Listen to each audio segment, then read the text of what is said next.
Hello, everybody. Good morning to you all. Jason Sarney here with PhinManiacs.com, and I have Brandon Liguori in the house, and we're going to talk a little bit to the Fitzpatrick drama, and then we'll go on into the next couple of weeks in the Dolphin world that we all love to live in. So, Brandon, happy Saturday to you. How are you? I'm doing good, Jason. As always, it is a pleasure for you to bring me on. This is now our second episode. We started doing this last Friday. We were talking about the Dolphins and the New York Jets, the winless New York Jets, and the Dolphins defense pitched a 24-0 shutout. I remember I came into that podcast discussing that I was a bit nervous about Joe Flacco. After watching that game and after watching a replay of it earlier this week, you can tell that the Dolphins defense and even myself weren't really too worried about Mr. Flacco. Well, Flacco is a veteran who probably would have said to himself during maybe like the second quarter, maybe should have hung it up a little early. But we're not going to dwell on that. The defense was fantastic. Of course, there was a couple of injuries, and this is a really well-timed bye week because other than the two of preparation, we need a number of players to get healthy.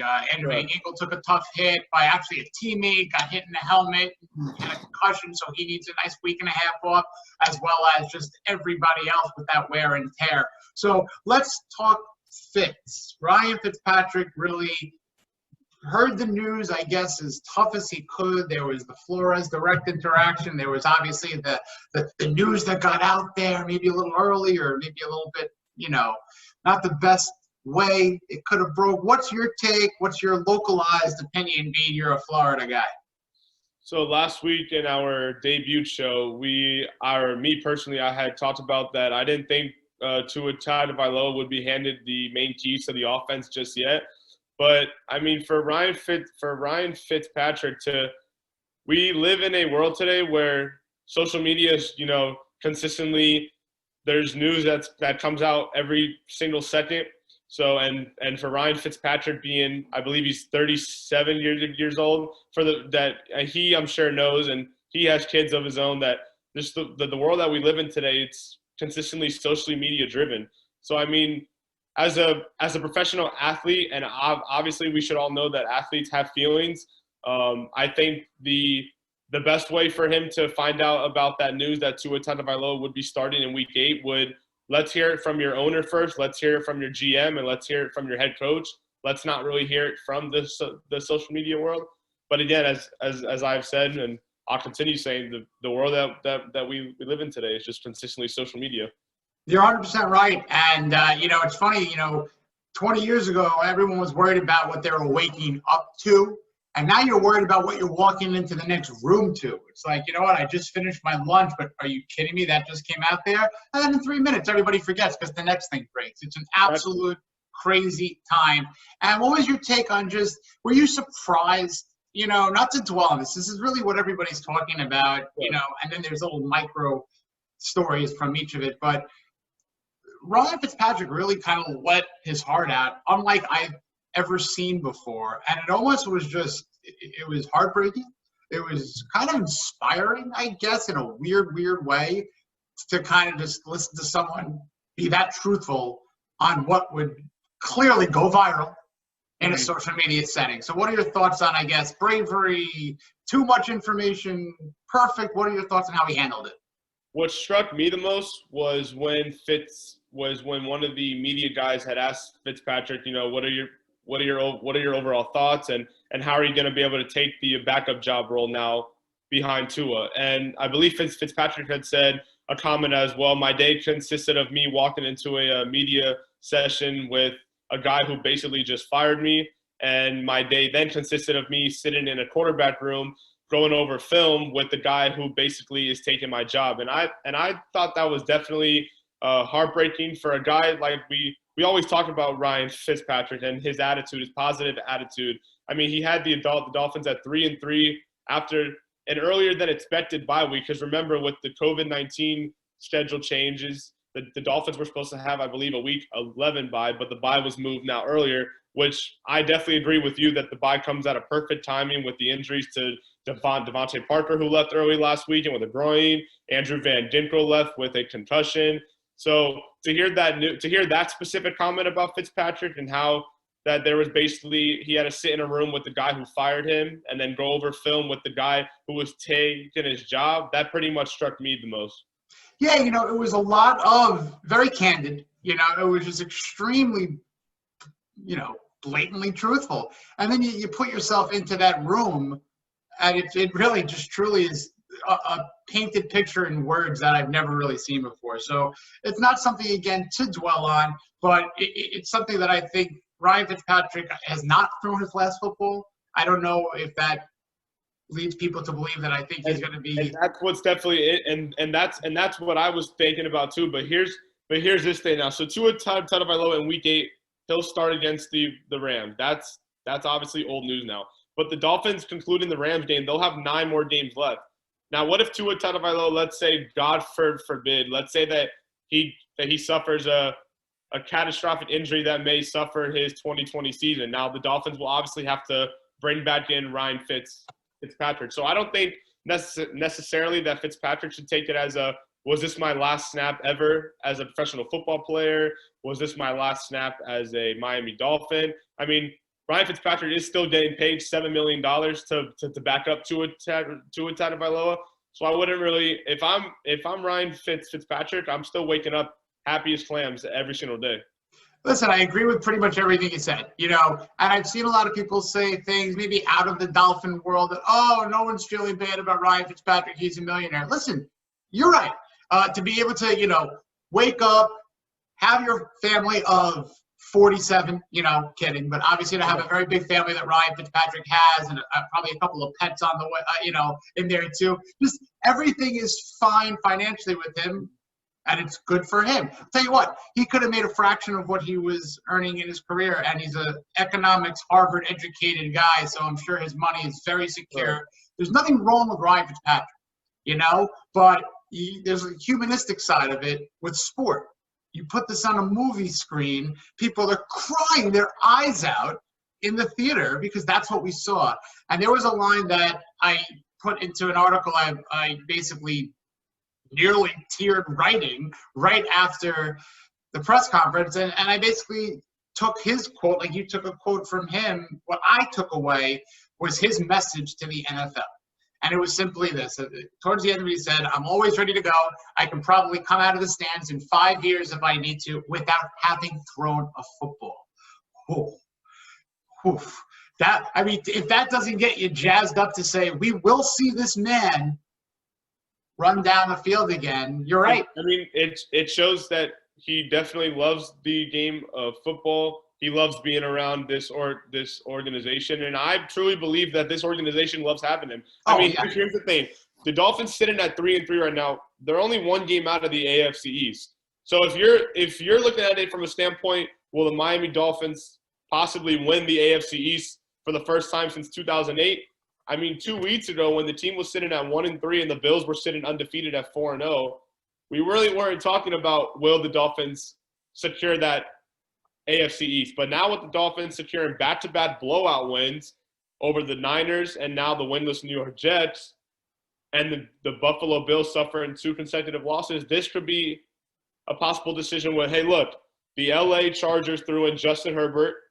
He wasn't really supposed to start really in week 2, but that weird situation with Tyrod Taylor, which that could be a whole conversation for a whole another day. The Dolphins needed to one-up them in the controversy. See, that's what happened. No one's going to be talking about the Chargers thing anymore. And then the Cincinnati Bengals throwing in Joe Burrow, who's looked pretty damn good besides 1 game, in my opinion, which is that road game against Baltimore. The Dolphins want to say, hey, Tua, look, we're 1 game out. Okay, there's an extra playoff spot.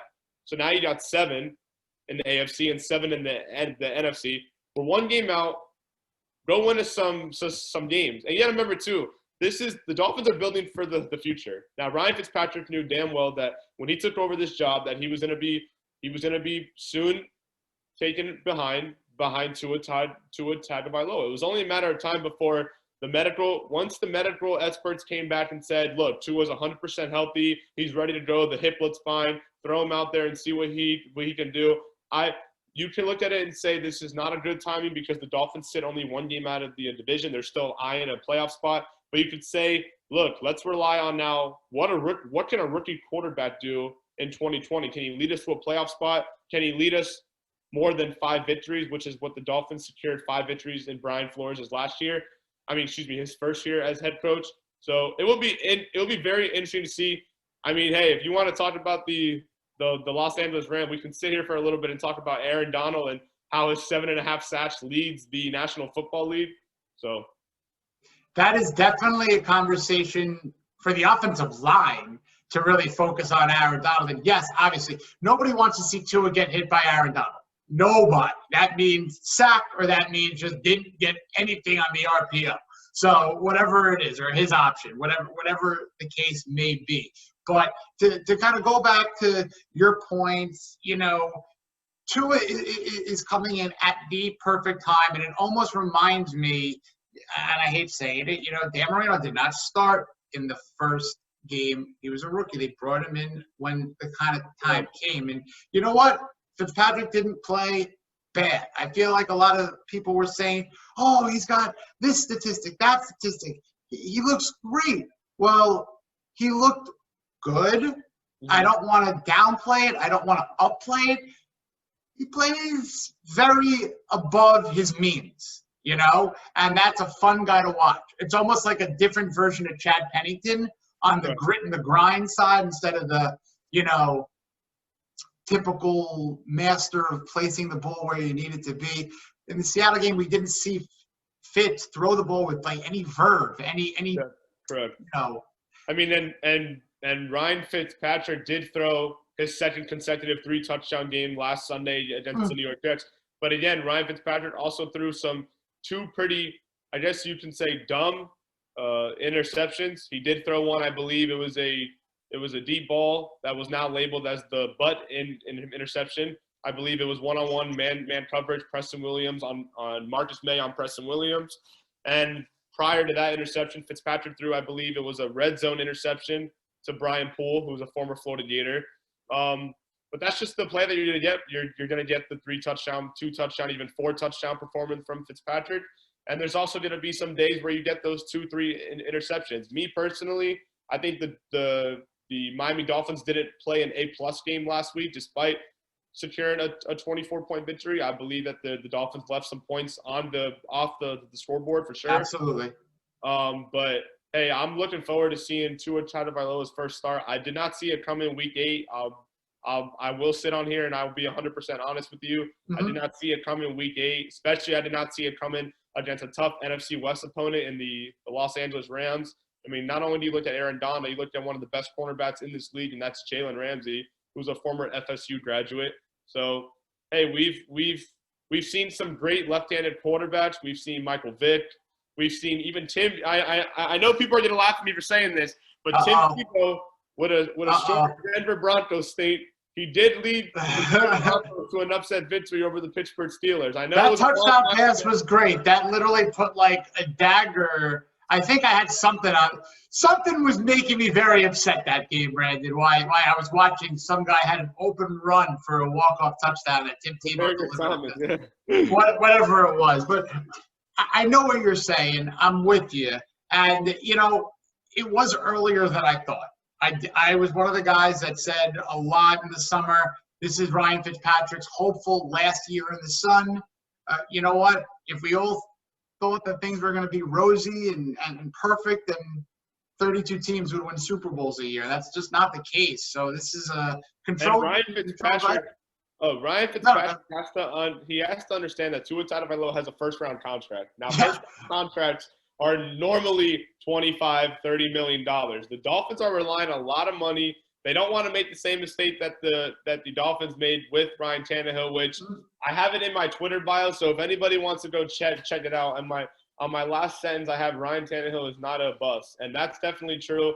The 5-0 Tennessee Titans this upcoming Sunday, taking on the 5-0 Pittsburgh Steelers. I can tell you right now, for Ryan Tannehill, he's having the time of his life playing under Mike Vrabel. This is the nightmare game for Dolphin fans, and I'm not going on Twitter for it. I mean, you got Tannehill on one side, you got Fitzpatrick on the Minka side on the other side. So this would be a disaster. But to wrap up on what I think the Tua gives to just the overall offense is, And you referenced, Burrow, you referenced to Herbert. It brings an element of now, of right now, and what a quarterback of his skill set and his youth could do with his, his arm, his deep throwing ability that's better than Fitzpatrick, the zip on the ball that he could deliver on slants that might help not just Devontae Parker against a Jalen Ramsey on a quick, inside slant route. Gesicki, obviously we're going to run him down. Preston Williams, and even guys that you might even not think like Lynn Bowden could really benefit from a Tua Tagovailoa. So there's a ton of excitement. It's perfect to get healthy. And being that we are technically, as Dolphin fans, we're never off as Dolphin fans. We're still going in, April and, May here. But we have a bye week. What are you looking for? Are you focusing totally on the Rams on Sunday, or what's your plans for football? So normally for a Dolphins bye week, I like to check out the other games, obviously. I like to look on the upcoming opponents that the Dolphins face. So I'll be checking out that Monday night game between the Chicago Bears and the LA Rams. I'm definitely going to take a long peek at that Pittsburgh Steelers and the Tennessee Titans, because those are the two teams left in the AFC in general who have not lost yet. So I'm definitely going to have my eyes on that. I'm definitely going to start prepping those for the LA Rams. I mean, this is a tough opponent that's going to be coming in when the Dolphins begin playing meaningful football again. It's going to be November 1st. It's going to be on Fox. I mean, again, I'm really looking forward to it. I can expect a lot of RPOs, expect a lot of quick slants from Tua Tagovailoa. Expect kind of the same game film that you saw when he was playing under Nick Saban at Alabama. The Dolphins have a lot of quick receivers that hopefully can create separation when playing against these star-studded cornerbacks. But, yeah, definitely for a Dolphins bye week, I like to look at the other teams that are upcoming, the Kansas City Chiefs, the Arizona Cardinals. These are games that the Dolphins still have on their schedule, even the Cincinnati Bengals. And I believe Justin Herbert plays Sunday afternoon at 4:25 versus the Jacksonville Jaguars. So just taking a look at the other teams is what I always like to do. To be a college student again, that would be absolutely a dream Sunday for me. And look, I got to be honest with you. I'll tell you my truthful bye week Sunday. My wife, God bless her, she's a terrific administrator. That's what she really does for her career. But she has our schedule on lockdown. She allows my Sundays. I got 17 blissful Sundays a year, -1. She schedules something on the bye week so perfectly. I don't even know about it.